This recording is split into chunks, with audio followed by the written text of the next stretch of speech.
Ladies and gentlemen, in today's news, bombs flying, lawsuits swirling. Trump is saying something provocative, and it's a news cycle spin, and it's going to be like that for the next 4 years. So I'm going to suspend that conversation, and we'll cover that on Flashpoint. We'll cover it tomorrow. But right now, as I was driving in today, remember the Lord was telling me to teach his people to live. I said, well, Lord, I need to learn how to laugh more and love better and live livelier.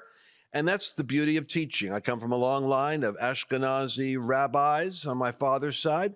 And I'll tell you a little secret, that when you're teaching it, you're learning it. And sometimes the secret of discipling other people is the more you reinforce to them the disciplines, the more that you're reminding yourself of what you got to do.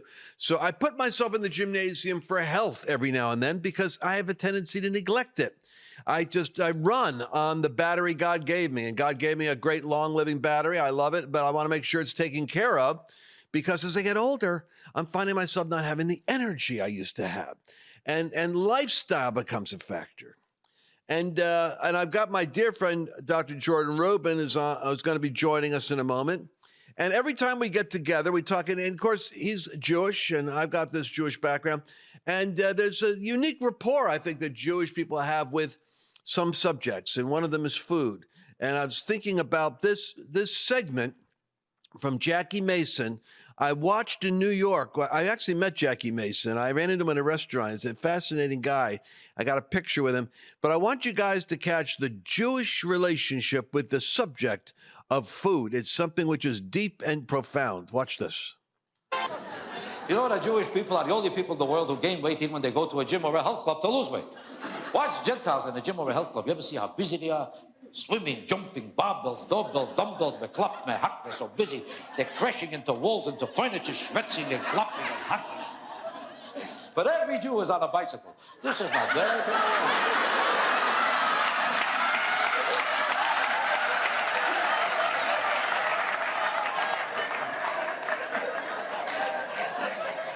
The proof is, if you take a look at any Jew, his chest is collapsing, but his legs are blowing up from the bicycle. Everything I'm telling you is the truth. Why do you think you never see a Jew in a bar? You never see a Jew in a bar. I don't mean a real pickup joint where lowlifes run around picking up girls like this man. I'm talking about decent people in a real bar where there's real drinking going on. You'll never see a Jew there. Never. Unless you got lost looking for a piece of cake and a cup of tea. Because a Jew is not comfortable in a bar. They're not comfortable there. Just like a Gentile is not too comfortable in a restaurant. When a Gentile walks into a restaurant, they're very nervous. They walk in like, how do you do? May I sit down? May I sit down? How long should I wait? 9 years? Why not? 9 years is okay. You ever see how a Jew walks into a restaurant like a partner? Hello!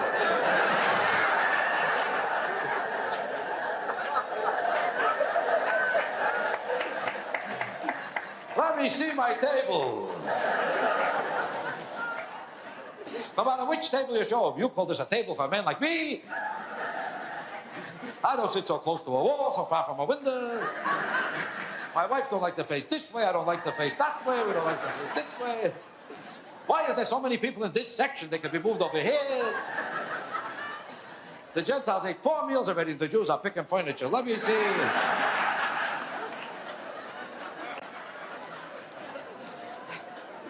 It takes them 3 hours to pick out a table, then they start a whole new fight. Why is it so drafty here?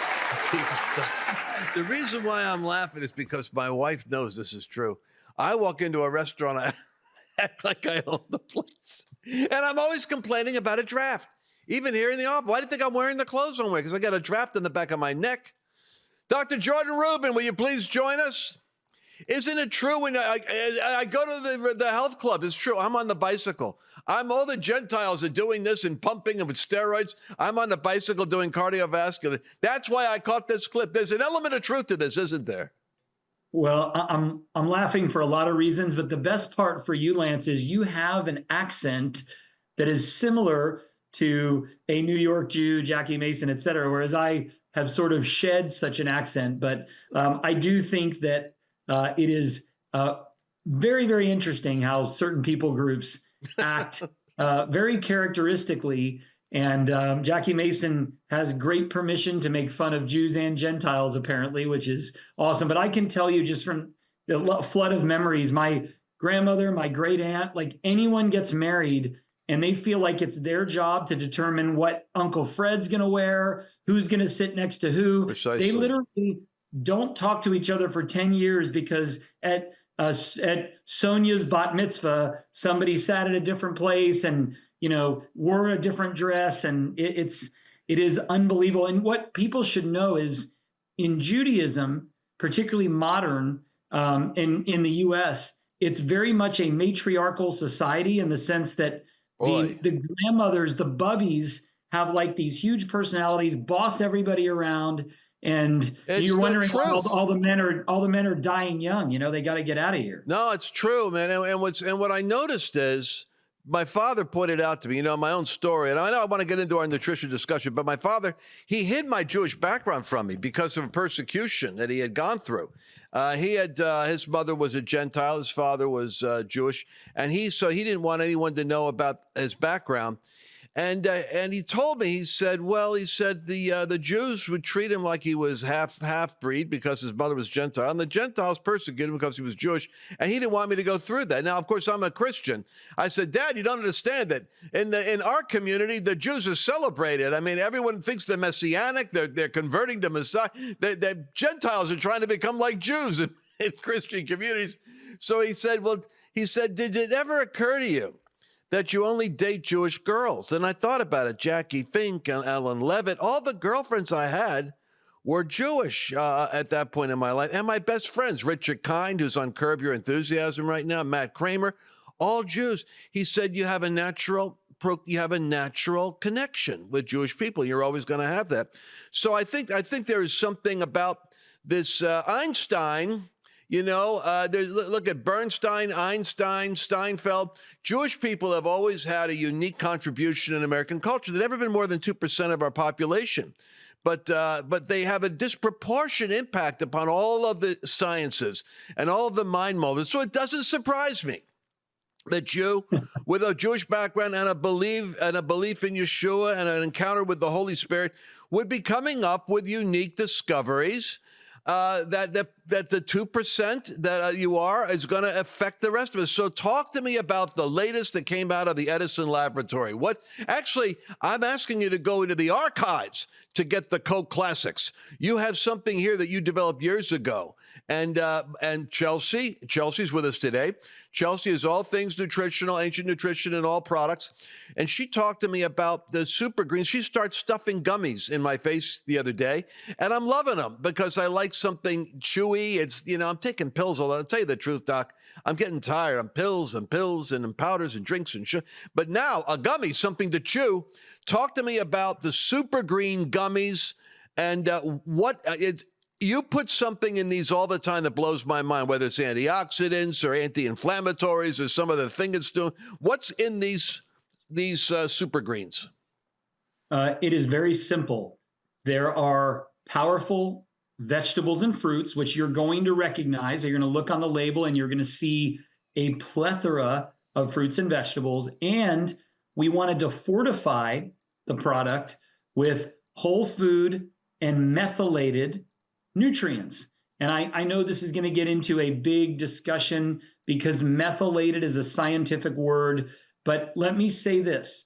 There are 3 B vitamins, B12, which we know is good for the brain, good for energy and more, B6, which is good for metabolism, skin, and other things, and folate, which we know about for reproduction, for having a healthy baby, but folate is also instrumental, along with the other 2 B vitamins I mentioned, in lowering homocysteine, which is a big indicator for cardiovascular disease risk. Now, the reason these B vitamins are in whole food or methylated form is that a portion of the population, 40 to 60%, you only know this if you've had genetic testing, cannot properly utilize supplemental B12 or B6. So I'll give you an example. If you're at home and you have a multivitamin and you take and look at the back, look at the label, if your B12 says cyanocobalamin, and if your B6 says pyridoxine hydrochloride, Chelsea's probably laughing because we're going to get Lance to say all of that after the show and pronounce it first try.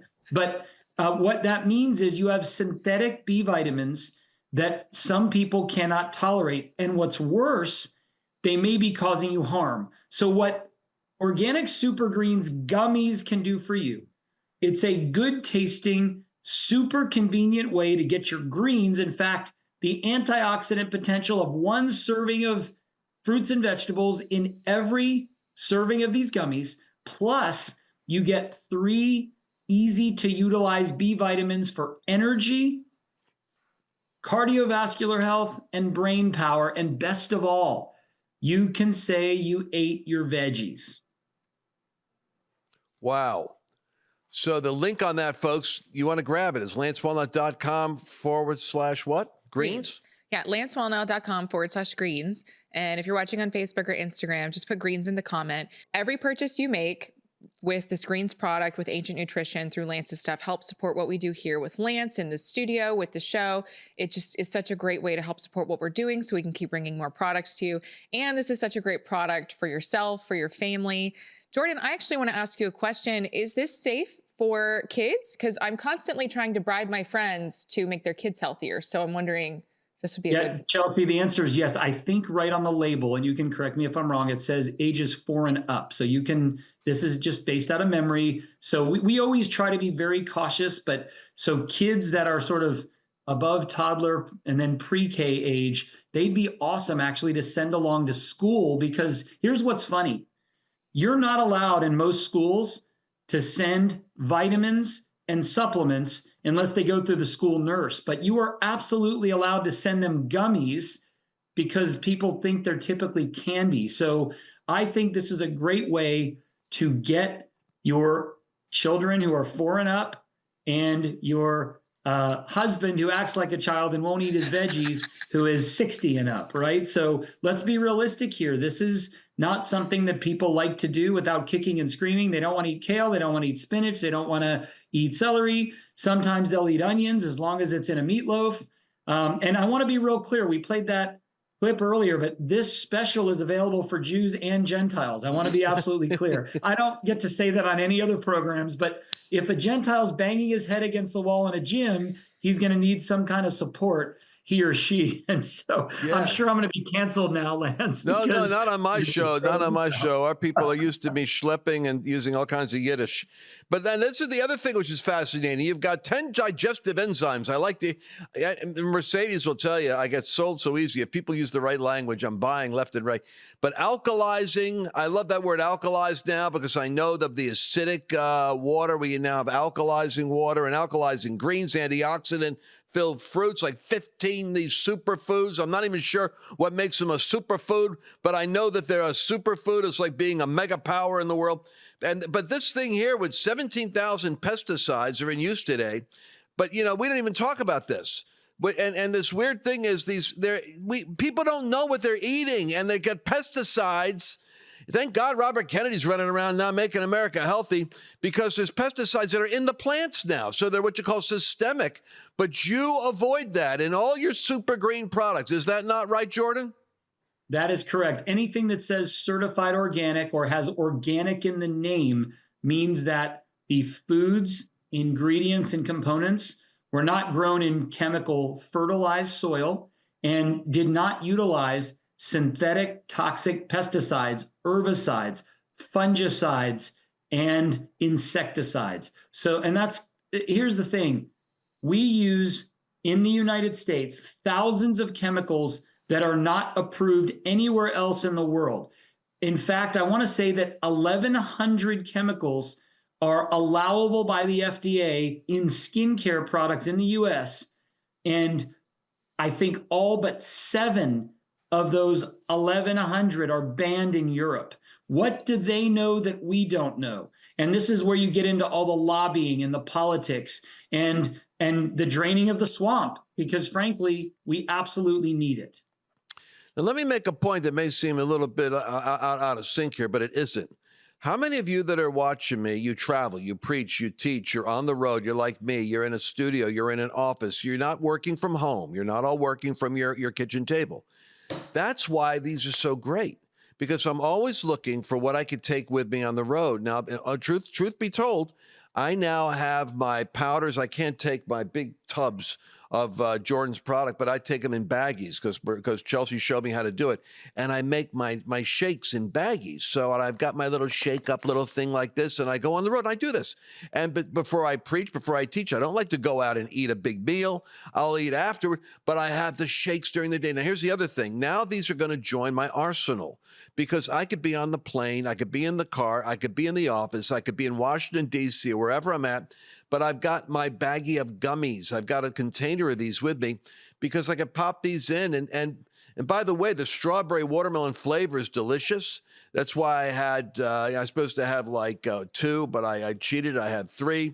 But I mean, this is exactly what I'm looking for. Who in the world gets a broccoli stalk or organic beetroot or organic spinach, and it actually tastes like, mango, watermelon, and strawberry? Only Jordan Rubin can put it together in a concoction. And by the way, if you go to the store, here's the other deceptive thing, and this is the thing that annoys me.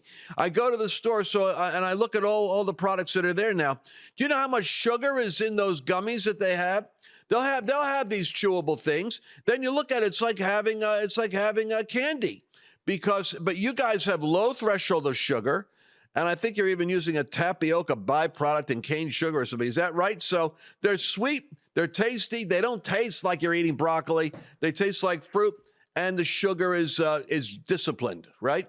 Right. It's low sugar, it's organic sugar. And the reason we don't use artificial sweeteners that really neutralize any benefits you would be getting. Remember, powerful fruits and vegetables, methylated and whole food B vitamins, which help your heart, your brain, and are absorbable and available to all people, as opposed to typical B6 and B12, can be very problematic for those who have a certain gene disruption.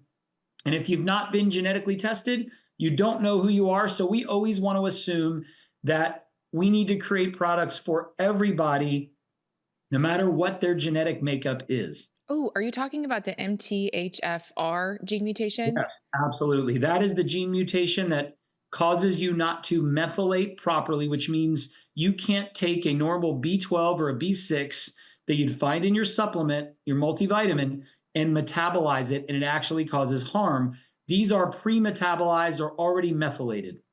Yeah, I saw the test for that. You can get tested, but it's really expensive, and I didn't want to pay for it. So I just started taking methylated Bs and your products, and I've noticed a massive difference. So is that something you'd recommend to see, like to try? Absolutely. And by the way, I'm not saying you should all go out and be genetically tested, but the truth is cyanocobalamin, regular B12, or pyridoxine hydrochloride, regular B6, those are not good for you no matter who you are. But if you have a problem methylating, or if you have a genetic predisposition with the MTHFR gene, then you really need to watch your B vitamins. And listen, I want you to go to lancewallnau.com/greens. I'm only recommending what I do, people. This is what keeps me going. By the way, one of the funniest sounding supplements I've ever heard of is riboflavin. What is a riboflavin? Riboflavin is vitamin B2. And by the way, it is actually very beneficial for all kinds of things, including helping to control appetite, cravings, and boost your metabolism. Typically, people don't take single B vitamins.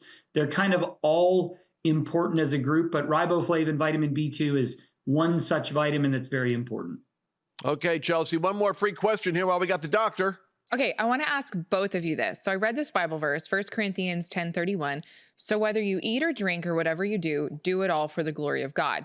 And I've really been looking into more of this. Do we have a biblical responsibility or a responsibility to our faith to take better care of ourselves? Is it a spiritual responsibility to take care of your health? And this is something I've been wanting to ask both of you, what you both think on this. Do we have that? Do we have that spiritual responsibility to take care of ourselves? How does talking about health so much tie into all of that? Because, like you go to your church pancake breakfast. It's all carbs. It's all bad food. I just don't think people know. True. Church food is the most, I mean, we do our church on Sunday in the inner city. And what do they got? They got donuts and coffee in the back. And I'm thinking, oh my gosh, we're killing our people. We're coming in here praying for healing at the altar. Then we go out and kill ourselves in the fellowship hall. But, obviously you have a philosophy of this. You dedicated your life to it. But doing all to the glory of God, whether you eat or whether you drink, you should do it to the glory of God. And whatsoever is not of faith is sin. So if you really if you don't believe that what you're doing is good for you, then, well, there goes the whole dessert industry. I'm not going to preach that sermon. I don't know where I'm going with that line of thought, but what do you think? Well, let me just comment on this, because I've been sharing this for 25 years, and the idea that you could eat something and it could be a sin is challenging to most believers. But here's what I would say. The notion that what you eat is not a sin or can't kill you is pretty ridiculous, because if you eat many things, including cyanide, you will die. So is eating cyanide a sin? I'd probably say yes. I would also say this, that Romans 12:1 says we need to offer our bodies as a living sacrifice, holy and acceptable or pleasing to God. And one translation says this is your spiritual act of worship. And then in Corinthians, it says that, don't you know that your body is the temple of the Holy Spirit? My spirit dwells in you. Therefore, honor God with your body and your spirit. Now, I know in the verses preceding that and post-ceding that, they're talking about prostitution and promiscuity, but it is the same thing. And I know there's a scripture in, I believe, John, that was added much later that says, what goes into a man's mouth doesn't make him unclean, but what comes out of a man's mouth, thus Jesus declared all foods clean. First of all, there's a definition problem there, because God never meant for trash to be food regardless. So Chelsea, is a great question. And I believe physical health is our spiritual responsibility, because we can determine how long we live and how well we serve God while we're in this body. Our body's not perfected until eternity. And I think we need to be disciplined. And also, Paul says, buffet our body, at least in one translation, and make it our slave. He's not saying buffet, by the way. And I totally agree that churches, part of the reason that they don't look down on gluttony is because when you are saved, you're told not to eat, drink, be promiscuous, don't smoke, don't watch this. So it seems like the last bastion of stress relief and joy is eating junk food. And the church has never clamped down on that, but I really hope they start doing so. Well, we only have 30 seconds left, but I was listening to Tony Robbins was coming through my kitchen the other day. Annabelle was listening to some kind of a TikTok or something. And he said, so much of overeating is emotionally driven, that so much of the eating is you're looking for the immediate, the dopamine effect or the neurotoxin sugar or caffeinated high. And he said a lot of it is emotional in nature. And I'm just going to throw this out. I wonder if you have a craving and you've got to put something in your mouth and you want flavor and you want something, if these gummy super greens aren't kind of the thing that on the kitchen table or in like my office, go by and grab one. I believe it would satiate that immediate desire to eat something. I really do. LanceWallnau.com/greens. You're going to save 20% on this. But is that far-fetched there that you could probably meet a need right away by chewing on this? I think it would help. I also would say next time you want to eat junk food or consume something sugary, drink 8 ounces of water first. You might forget that you were hungry in the first place. And then after that, you can take a organic super greens gummy. But I will say that a product like this can satisfy your sweet tooth a little bit. And for some people, that's all it takes. And then you're getting something good, because the truth is when people eat junk food, a lot of folks feel guilty. And then those guilty feelings cause you to go eat more junk food. And it's what we call a vicious cycle. So stop the vicious cycle, get your greens, get your B vitamins, and they're great for the whole family. Thank you, Dr. Rubin. Chelsea, where do they go again? LanceWallnau.com/greens. Every purchase you make does help support the show and what we're doing here. And if you're watching on Facebook or Instagram, put the word greens in. We're going to DM the link to you right away. LanceWallnau.com/greens. Get your super green gummies. Thank you so much. We're going to be back again tomorrow. You don't want to miss any of these episodes that we have, especially with Dr. Jordan Rubin and what he's coming up with over there in the lab. We'll be back again tomorrow. Did you enjoy this latest episode? Please remember to share it with your friends, because the more knowledge